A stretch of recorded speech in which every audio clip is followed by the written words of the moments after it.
Good evening, Dr. D and Dr. Sistick and others who might see this. I am Connor Shuck, and this is my final assignment in the Master of Arts in Social Emotional Learning. I'm an elementary physical education teacher in Las Vegas, and I've had positions in special education and health prior to my switch to physical education. This is my 11th year teaching and 7th year in Las Vegas. I wanted to also thank the class group I've had the last 3 months. I was a newcomer and late addition to this group after taking the summer off this program. I appreciate the kind thoughts and discussions from all of my classmates as we have worked through this together. I'm sure having a face tied to whatever I've written helps a few of us out. I chose to pursue this degree program for a few different reasons. I had completed a master's from National during COVID in education and enjoyed the learning style and methodology received during those 10 months. Taking another graduate program has also long-term salary implications for myself. Although those reasons would be good enough, I simply wanted to be better for my students and give them the best opportunity for success at my school.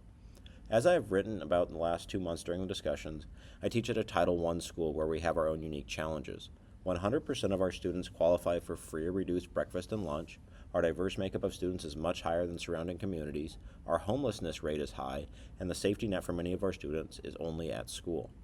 I wanted to learn new ways to put my students first and allow them to find tools that would help them emotionally and socially. I wanted to give my students every trick possible to problem solve, express their identities, and become independent in the face of challenges they may struggle with. I see myself as a role model that not many of my students have. Gaining the trust of students as a male in a predominantly female setting allows me to teach my students much more than the physical education skills I am tasked with. Finding ways to help my students was the main goal of my pursuit of this degree. My research all came to answering one open-ended question. How do self-awareness activities impact 5th graders' behavior in a physical education class? But why is this important? As I watch students struggle to express themselves each day, I wanted to find the best way to help them help themselves.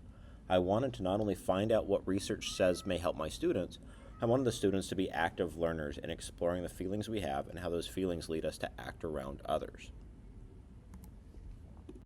The study and teaching of self-awareness strategies led students to think more of others and showed more engagement in expressing their emotions. While behavior incidents did not decrease, the value in addressing self-awareness, emotions, and empathy allowed students to feel more engaged and cared for in their PE class and at school. All of my students need help and support.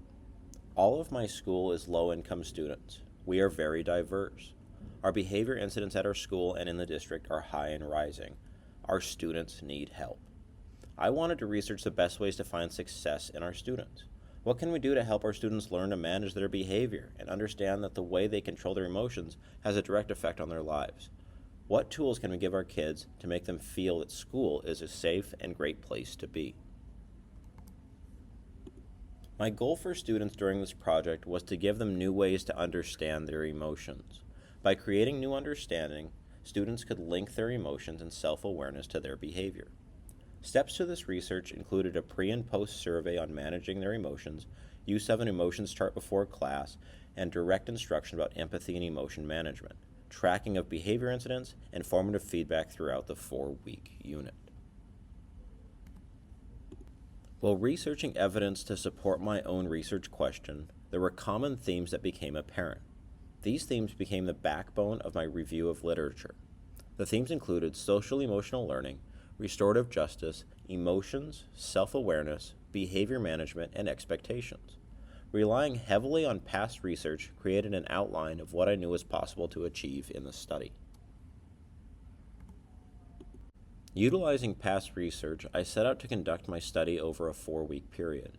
Students in this 5th grade group came to my PE class a total of 6 times.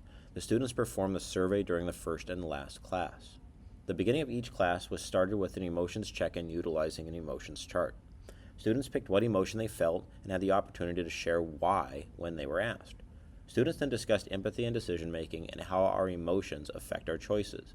The time spent conducting the sessions was relatively quick, as each class session only lasted a total of 50 minutes. Balancing the study with the curriculum that I still had to teach put a strain on each class. Each class had time spent on how they felt, and a discussion on how emotions are tied to the reactions to situations that may arise. Much of my analysis centered around the pre and post survey. The feelings of my students matter very much to me, and seeing them put into scores, how they value school, and the feelings of others was impactful. Over the course of the study, students stated they felt much more comfortable showing and talking about their emotions, both in class and in PE. They felt more valued by their classmates and myself over the course of 4 weeks, simply by sharing more. The shocking part of the study was that students seemed to disconnect their emotions and their behavioral choices over the course of the month, which was surprising as it was one of the main goals discussed in the aspects of the class. Further, the behavior tracking showed inconsistent data. Some days were great. Some days were much more challenging with spicy behavior from the students. There was no identifiable pattern of behavior through each class.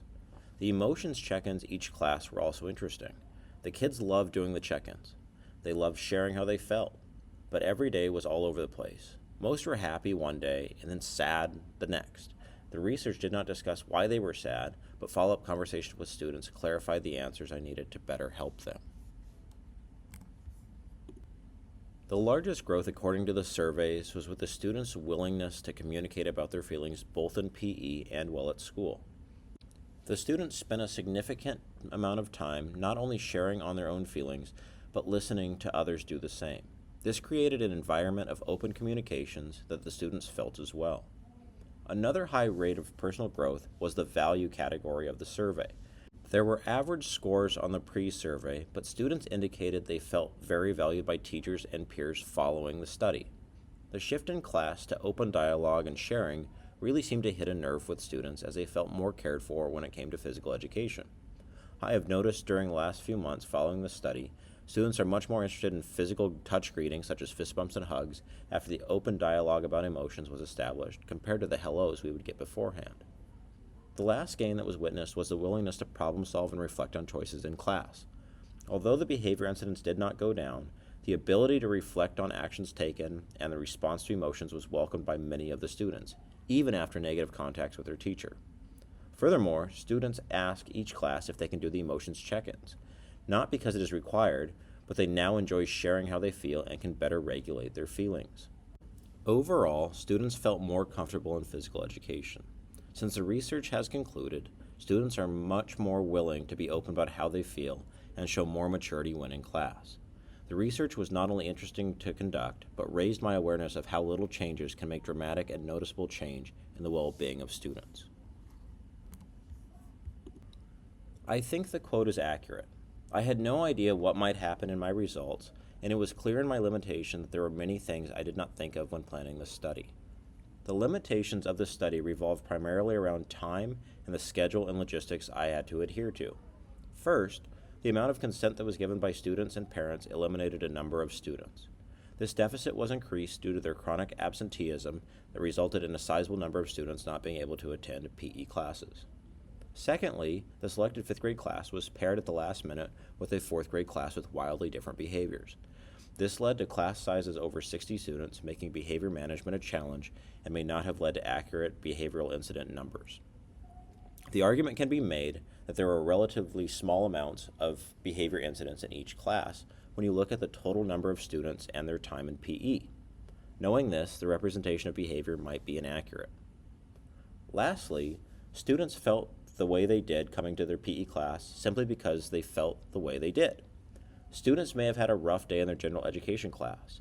They may have had problems at home. It is unclear to say why some days were better and some days were worse with their behavior because we, as educators, can only do so much when there are so many outside influences weighing in on the students each day. In summary, the students showed personal growth in the study, although not in the ways expected. I truly believe there would be a direct correlation between emotion management and the behavior incidents involved.